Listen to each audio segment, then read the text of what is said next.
Due to the fact that our glorious leader, Keir Starmer, has been banging on about defence and war, this is how inept he is. He's actually going to divulge the defence budget to the media before he divulges the budget to the House of Commons. How absolutely crackpot crazy is that?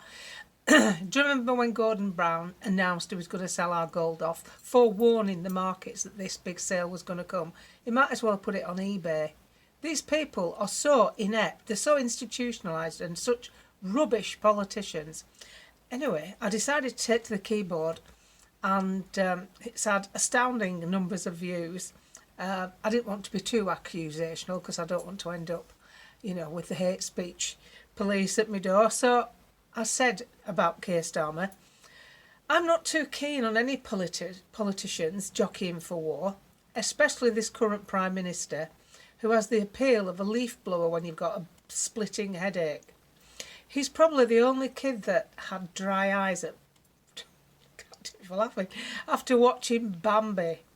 His attempts to sympathise with the working class after being the direct cause of needless massive inflation are a sickening sight. Even some hardcore lefties despise him, and his trusty energy highwayman, Ed Turpin, are indeed an asset to any greed-driven enterprise that couldn't earn a cent in the real world. Those reliant on government start-ups and subsidies are the lowest of the low to me. Anyway, back to war. War costs a lot of money, and Ursula von der Leyen has been doing some projections. After being 100% successful at buggering up Germany's economy and defence, she realises she needs to access European savings accounts to pay the military-industrial complex for weapons to use in a war they haven't started yet. Keir is probably buying second-hand medals from homeless veterans to decorate his uniform when he appoints himself some sort of joint senior chief of staff.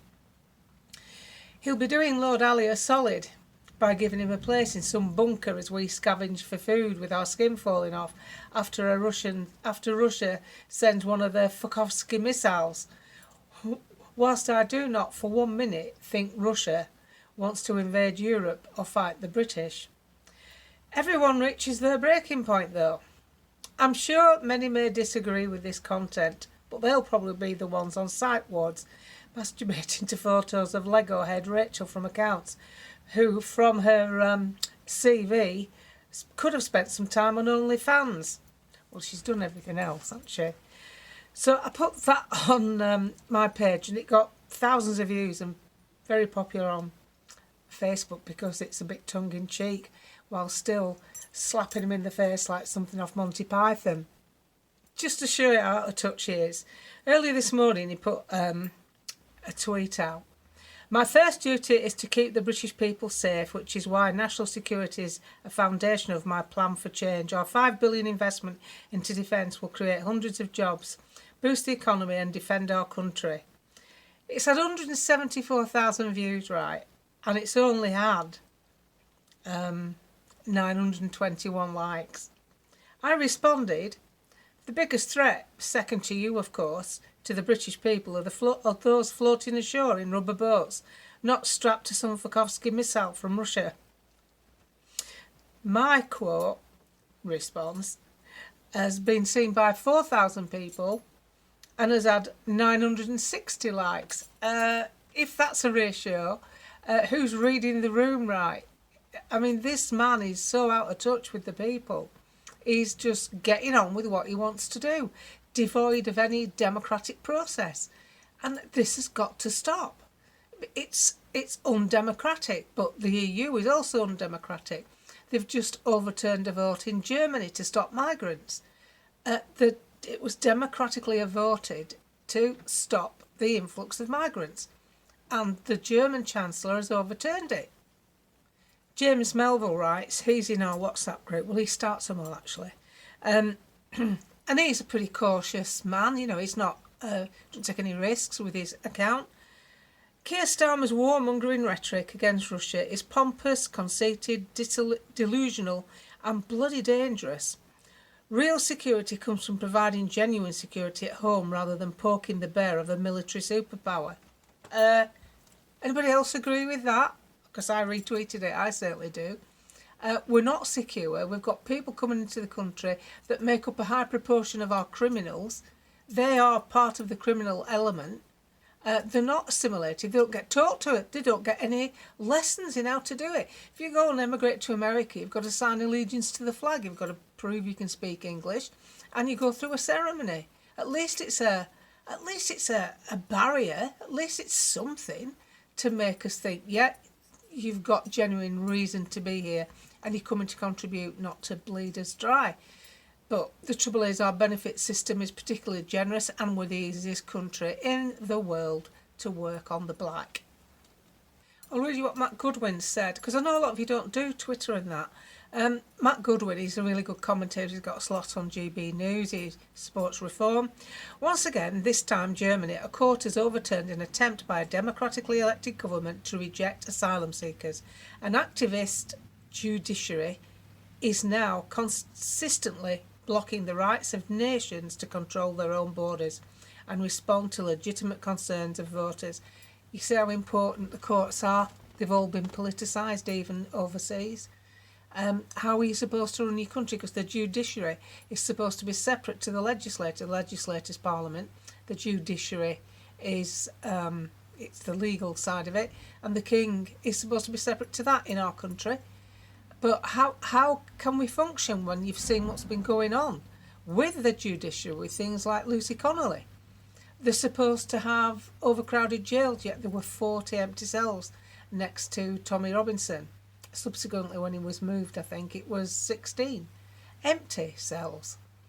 How is that overcrowded? And if you were that overcrowded, common sense would tell you, tell me if I'm wrong, common sense would tell me, right, Lucy Connolly, she said some things that are out of order. She didn't instigate it. The end of the tweet said, for all I care, meaning it's a throwaway comment. She's washed her hands of it. For all I care, do what you want, basically. She hasn't instigated it. She said, join me here at this point and bring a box of matches, has she? So I'd look at her as low danger to the society. And I'd think to myself, she'll have had a right taste of the justice system now. All her own clothes gone, her jewellery, no personal effects, worrying about her family. Obviously, her husband's lost his council position. Income will have been touched because she was a registered childminder. So that family's going down the pan now. And that's because they've put her in jail for a crime that didn't actually have any victim. She didn't do anything. But the judiciary seems politicised, doesn't it? So I would let her out, because I would think she's not going to be a threat to the people. Definitely not. The last thing she's going to do is take to Twitter. And when you know that that's just common sense, it's not siding with anybody, then you can see quite clearly the dangers of where we sit in life in general in this country. And this is why we have to focus on what the real enemy is, which is Keir Starmer and his government.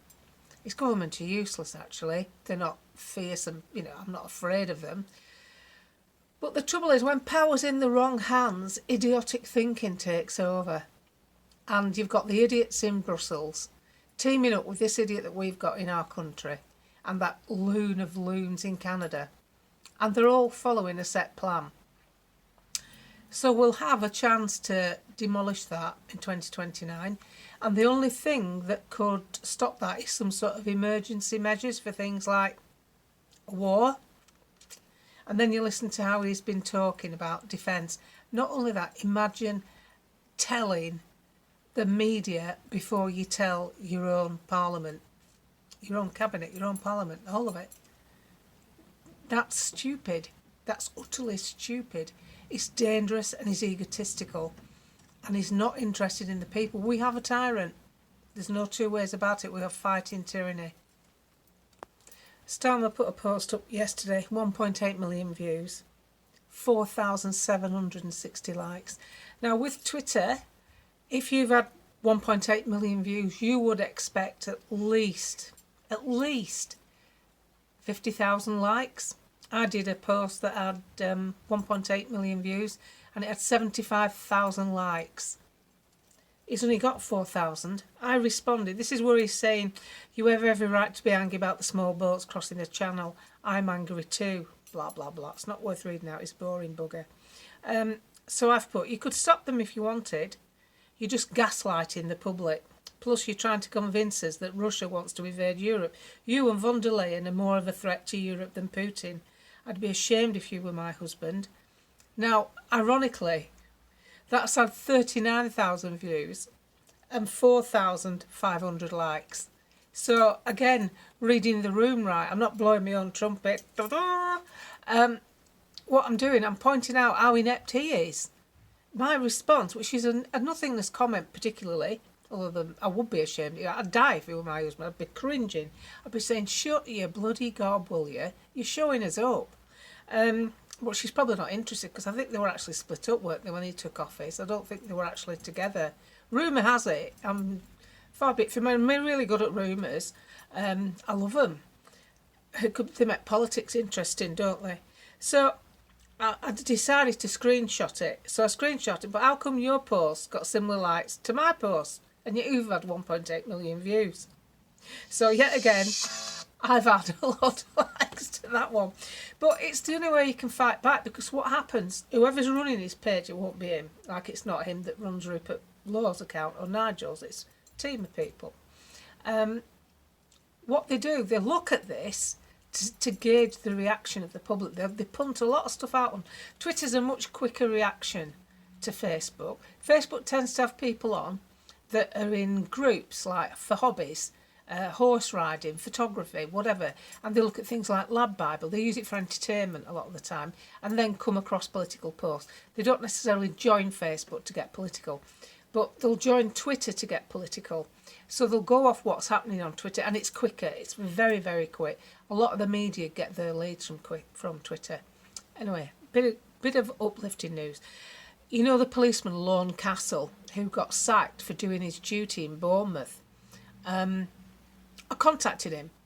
I was one of the first to get hold of him, actually, because it really moved me that a police officer, highly decorated, really well thought of, did his duty and disarmed a man with a knife who was attacking a pensioner and other people. He did a really good job. In the heat of the moment, his language probably wasn't very choice, but he was angry, probably afraid, and worked up and trying to save people's lives. So what did the police do? They took him to a disciplinary and sacked him. He's had a dreadful 15 months, and I just felt for him. So I've managed to get him lined up with an interview on GB News tonight with Nigel Farage between 7 and 8. It'll be about 7:45, I think, when he goes on.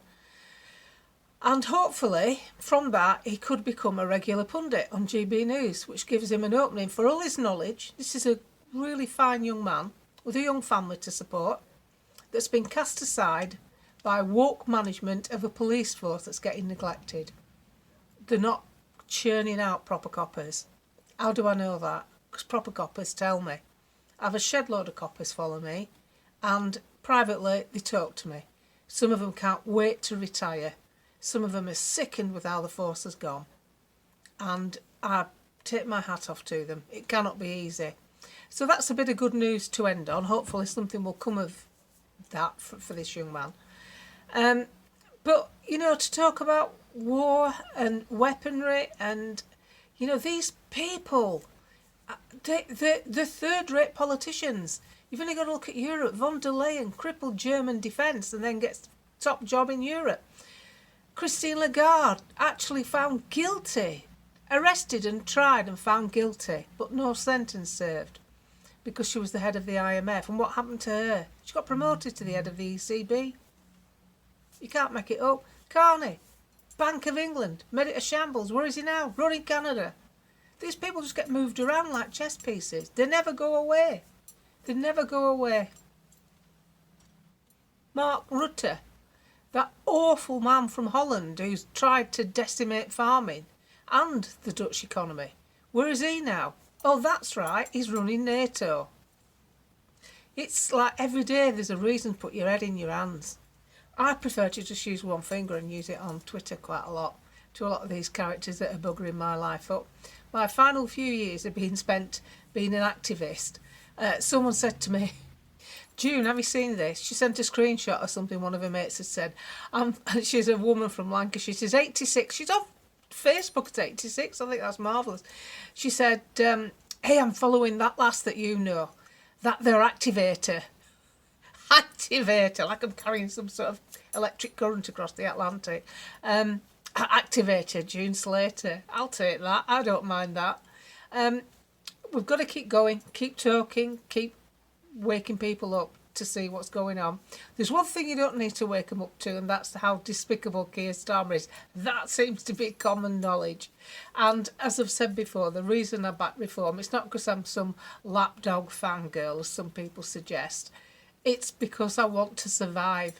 I want to be able to live in my own country and have my final few years, 10 or 15, 20 years, whatever I get. I want to live in my house and keep my house. I don't want to be taxed out of it. I want my businesses to thrive. I want my tenants to be happy. I want to just get on with doing what I've always done. And I'm not prepared to sit back and let some government take it off me and demolish it because of batshit crazy schemes that will not work, that will cost us money and make us poorer. That's it, in a nutshell. Oh, and by the way, to that young lad who blogs from his, I don't know where he blogs from, he's like a student type with long hair. He keeps making comments about me, saying that I'm always smiling, I'll tell you what it is, lad. I'm a damn sight older than you, and before you go on blogging, tidy your bloody self up, you scruffy sod. You're blogging there in front of a load of coats on, looks like you live in a squat. Present a more professional image if you're going to slag other people off. And at the end of the day, I've had 67 years on this planet, and obviously about 45 of them as a fairly adult species. And I'll say what I want, where I want, and I'll behave how I want, and I'm having quite a happy life. There's a lot of people sinking under the pressure of bad information and miserable information that need not be shared. So I try and uplift people and let people see that there's a way to handle it, put it in boxes, ignore the stuff that's not going to affect you, ignore the stuff that you cannot control, and only take on what you can manage. And try and watch other things, do other things that give you pleasure. Walk your dog, see your grandkids, do a bit of shopping, whatever it is. This is about us surviving and appreciating every day and making the best of it, while others try to take it from us. That's all it is. I'm not a journalist. This isn't a news programme. I'm not trying to beat Mayor Toosey. Mayor Toosey puts some good stuff out, and I would recommend the channel. But be aware that it's highly monetised. There's several ad breaks. There's a merch club. There's what's the other one?